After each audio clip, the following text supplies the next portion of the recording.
আসন্ন পবিত্র ঈদ উল আজহাকে সামনে রেখে যশোরের চৌগাছার ঐতিহ্যবাহী কোরবানির পশুর হাট এখন জমে উঠেছে ক্রেতা বিক্রেতাদের পদচারণায়। দেশের বিভিন্ন এলাকা থেকে আসা গরু, মহিষ, ছাগল ও ভেড়ায় মুখর হয়ে উঠেছে হাটের পুরো এলাকা। প্রায় 1 কিলোমিটার জুড়ে বিস্তৃত এই পশুর হাটে প্রতি শুক্রবার ও সোমবার ভিড় করছেন হাজারো মানুষ। ভোর থেকে গভীর রাত পর্যন্ত হাটে চলছে পশু কেনাবেচা। স্থানীয় খামারিদের পাশাপাশি দেশের বিভিন্ন জেলা থেকেও ব্যবসায়ীরা পশু নিয়ে এসেছেন এই হাটে। ছোট, মাঝারি ও বড় আকারের গরুর পাশাপাশি বিদেশি জাতের পশু নজর কাড়ছে ক্রেতাদের। বিক্রেতারা জানান, এবছর পশুর খাদ্য ও লালন খরচ বেড়ে যাওয়ায় পশুর দাম কিছুটা বেশি।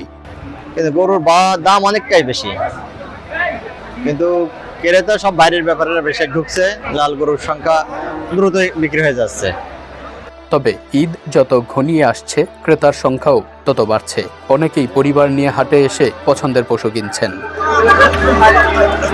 হাটে আসা এক ক্রেতা বলেন, চৌগাছার এই পশুর হাট অনেক পুরনো ও পরিচিত। এখানে ভালো মানের পশু পাওয়া যায়, তাই প্রতি বছর এখান থেকেই কোরবানির পশু কিনি।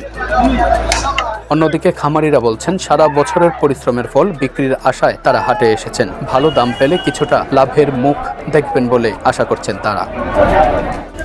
আমাদের ছাগল যে পরিমাণ এখানে উঠছে তাতে আগের তুলনায় এখন অনেকই কম। ছাগল যে পরিমাণ উঠার জায়গায় উঠেনি, মাঠে সব চাষ।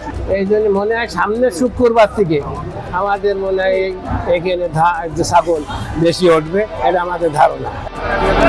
হাট ইজারাদার ও প্রশাসনের পক্ষ থেকে নিরাপত্তা ব্যবস্থা জোরদার করা হয়েছে। জাল টাকা শনাক্তকরণ টিম, আইন শৃঙ্খলা বাহিনীর টহল ও স্বাস্থ্যবিধি নিশ্চিত করতে নেওয়া হয়েছে বিশেষ ব্যবস্থা। আমরা দূর দূরান্ত থেকে যে সমস্ত ব্যাপারীপত্র আসছে, আমরা তাদের 100% নিরাপত্তার ব্যবস্থা করেছি।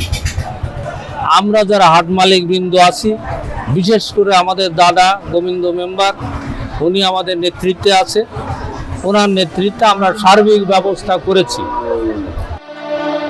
ঈদকে ঘিরে চৌগাছার ঐতিহ্যবাহী এই পশুর হাট এখন যেন এক প্রাণচঞ্চল উৎসবমুখর মিলন মেলায় পরিণত হয়েছে।